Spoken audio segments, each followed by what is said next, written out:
It's important in confrontations like this, where pots can really sway the momentum, to make good decisions. Here, deep in the Sunday Million, it folds around, and with ace-jack suited in the small blind, it's a good situation to be in. We can see our opponent is calling steals 35%, and actually calling 2-bets just over 50% from the big blind.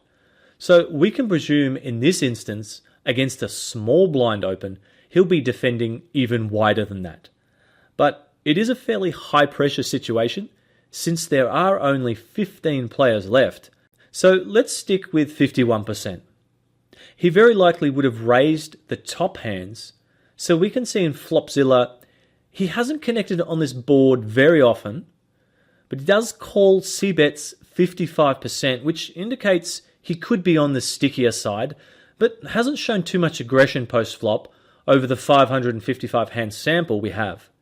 But blind versus blind, after a c-bet, what sort of range do you think he calls, or floats with, as the case may be, in this spot? I've been fairly active.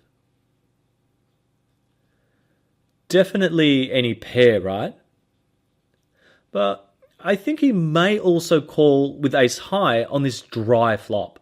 And even possibly king 7 up, I think, where he has a backdoor straight draw, and well, king high, especially on this sort of board, could easily be the best hand. Not to mention he has position, of course. Notice we started this hand with m10, which isn't particularly deep, of course, and after a bet and a call, the turn SPR is already close to 2. So what's our play on this interesting turn card? Well, we do have the two options, don't we? That is, we could bet just under half pot and set up a good SPR for a river jam on most board runouts. Decent plan. Though if we do this, it does put us in a bit of a tricky spot on the turn if our opponent jams. If we presume he has a pair, but let's say our aces, jacks and clubs are all outs, that's 15 outs, or 30%, so we'd require around 30%, or 2.3 to 1, which we wouldn't quite be getting. Although we'd presume villain may have backed into a flush draw or have some type of draw himself some of the time too, so yeah, I think I would have a hard time folding in this situation, but perhaps not this time. Any ideas as to why this time might be different?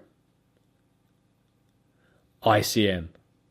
I don't want to go into ICM in too much detail this lesson. We have the ICM lessons. But of course, being the aggressor is the way to go.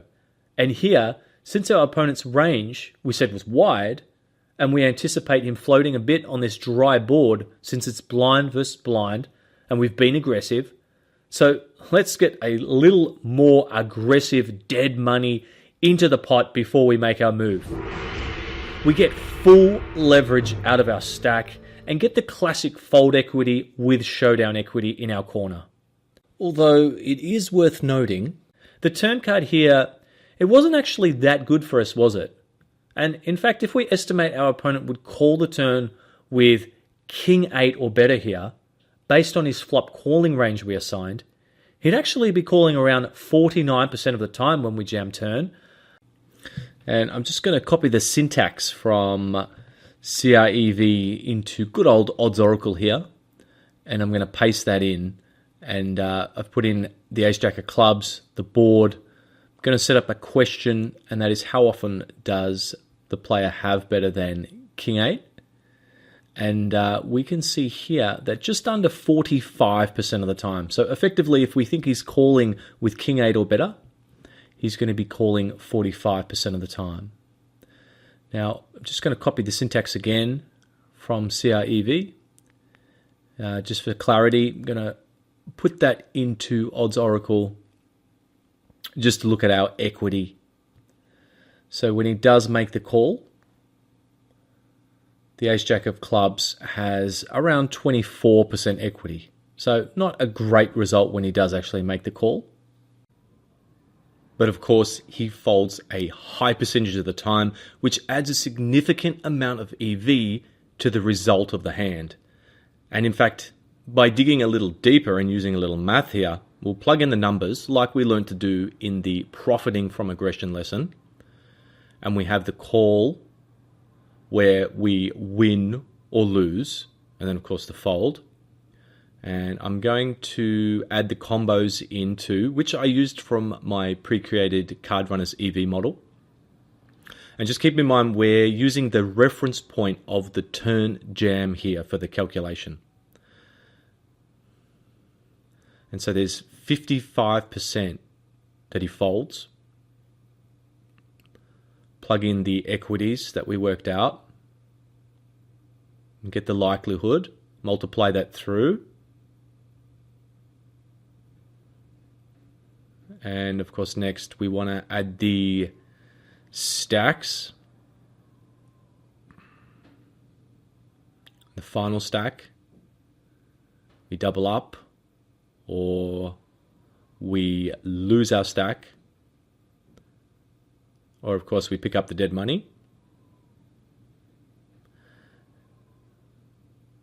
So the net, work those through, and finally of course the EV for each of the three possible outcomes. And you can see there that the folding does add a significant amount to the EV of this hand. And you can see that it's quite a significant addition to our stack we can add by making this play. The result over 300,000 in chips gained. But is there anything else we could have done other than, say, continue to lead on the turn? And I think the lead on the turn is a little risky because our opponent will be able to leverage their stack against us with ICM, and we narrow their range by betting when we would prefer to keep it wide. And like I said, get a little more dead money in the pot and then leverage our stack. I wonder if we could ever just check call the turn. The around 30% of the time we make top pair or a flush on the river, we could always check again. And if our villain has a tendency where he always bluffs and it would likely be a jam at that point, that might work out to be a good play too. But we could get ourselves into an awkward situation where we end up folding the best hand if we miss. The check jam on the turn makes our life easier out of position by getting the money in fast. And with the leverage and ICM, and against this type of opponent, it seemed to make sense. And if we calculate an indifference point using the goal seek function, we can see here, interestingly, we had villain folding over half the time before, but if in fact he's calling close to 60% when we jam, the play becomes closer to break even. Though we do still have some ICM working on our side, well, that is providing, though, that he doesn't call too loose, or that might hurt our own ICM. And also there's a few other things that might alter the results a bit here. Can you think of what they might be?